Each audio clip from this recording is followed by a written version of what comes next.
Step right up, new merchandise available now. Buy a piece and maybe she'll finally love you.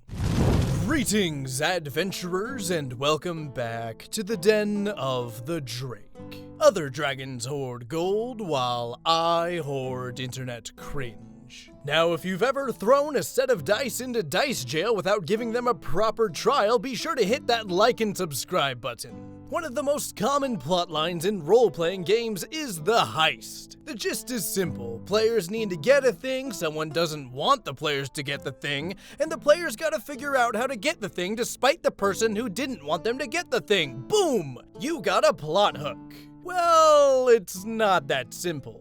You gotta plan what's being stolen, plan what defenses are gonna be put in place, plan what resources are available to your players, plan the personalities of characters that the party will interact with, and then of course you gotta deal with the fact that players have a lovely habit of disregarding all of that shit. Almost instantly, what seems to be one of the easiest plot hooks in the world quickly becomes one of the most complicated. And let's just say, it can easily fall apart in translation. The story I have for you today stars a DM who wants to run a heist at the insistence of one of their party members, only for the same player to be brutally honest about how they feel about the heist our OP put all that work into. Now, without any further delay, let's go ahead and dive right into the horrifying world of r/RPG-Horror-Stories. Enjoy.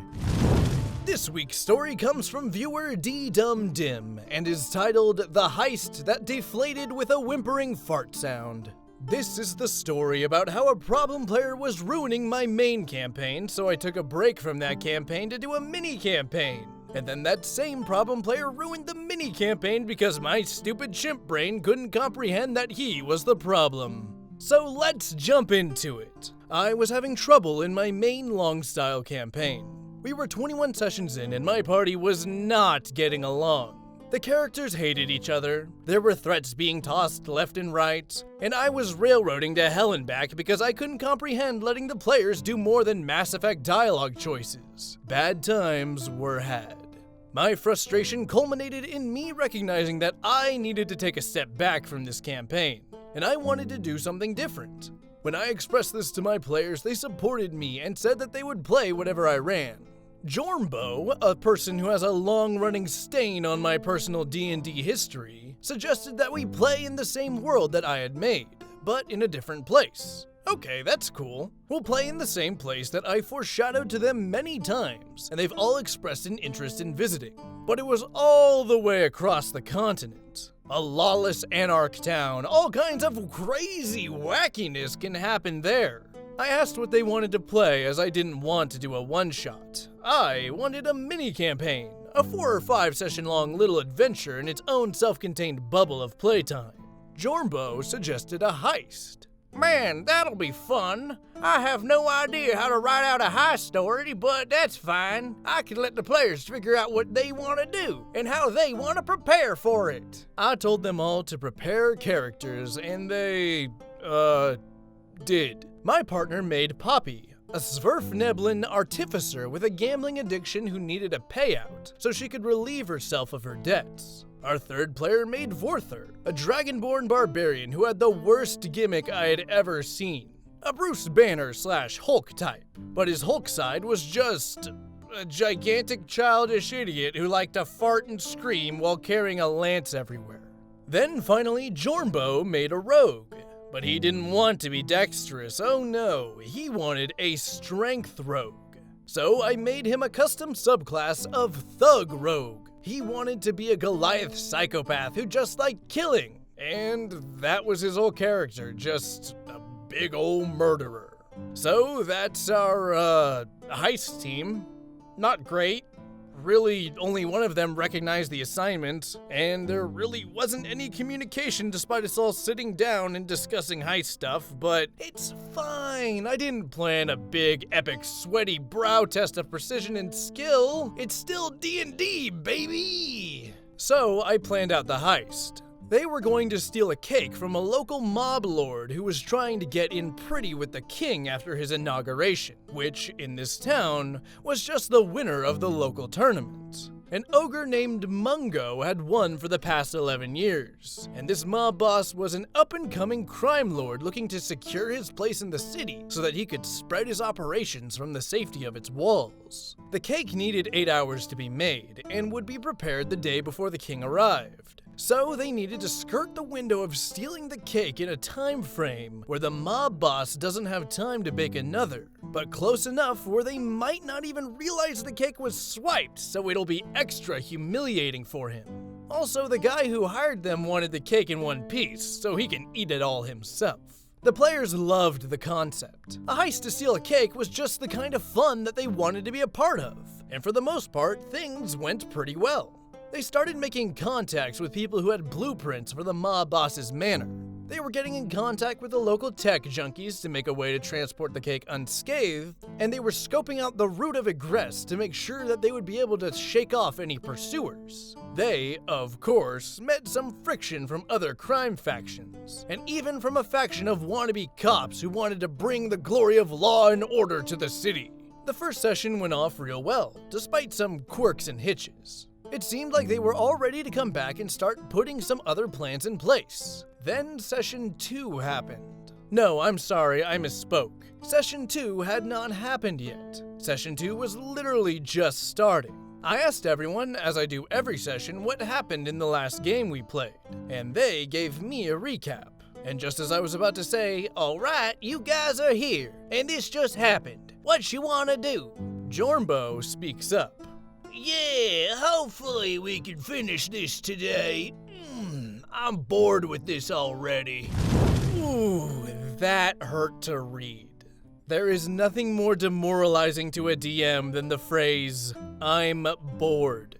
At least if a game is bad, a DM might try to shake things up and radically change the way they DM. But if you feel like you're boring your players, that's just gonna kill all motivation you have to continue.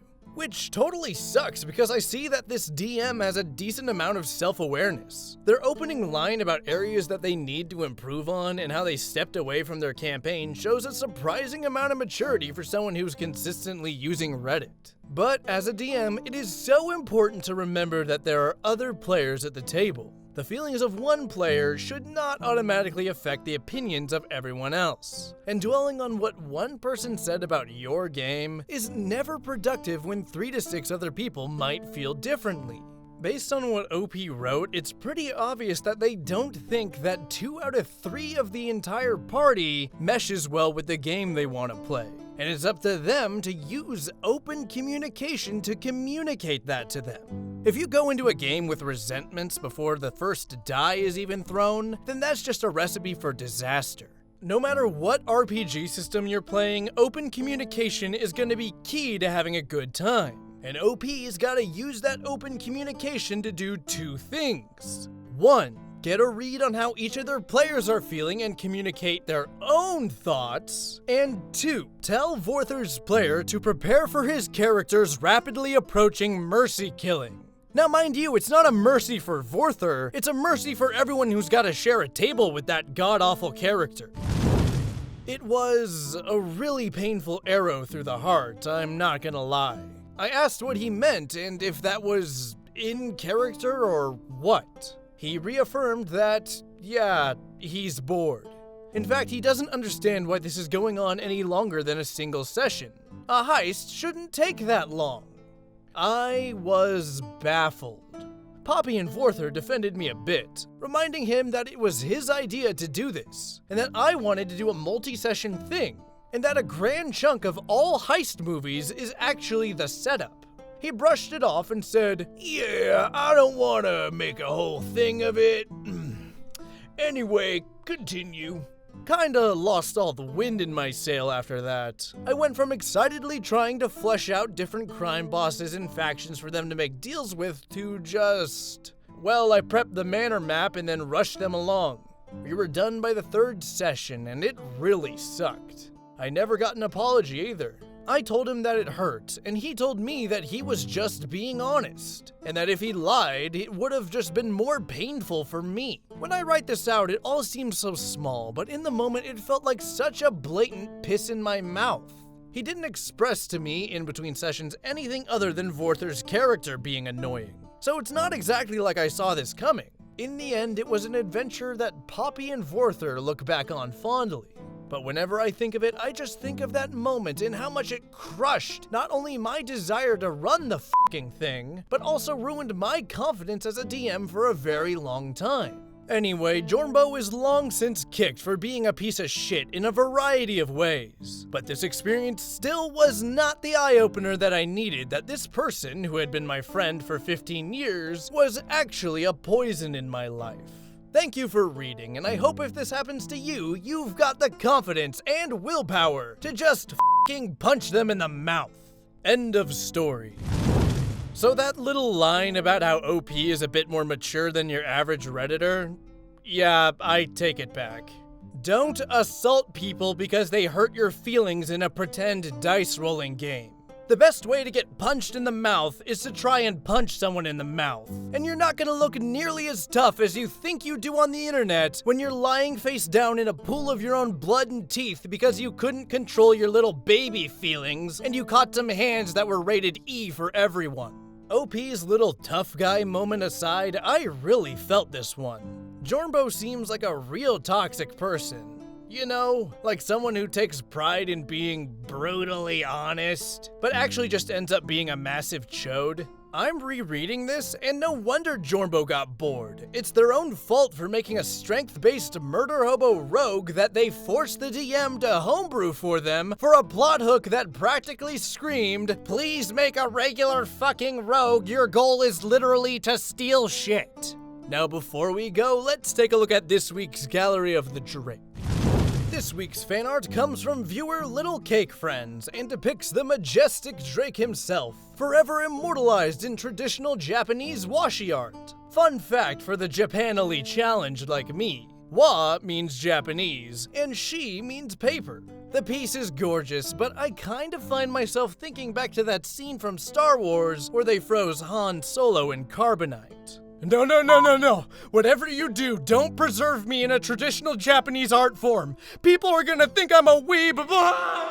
Thank you again, Little Cake Friends, for submitting your art. If you'd like to see your fan art featured in Gallery of the Drake, be sure to send it to the email in my About section. Fan art is my favorite part of doing YouTube, and it means the world to me that I can inspire artists like you to create artwork like this.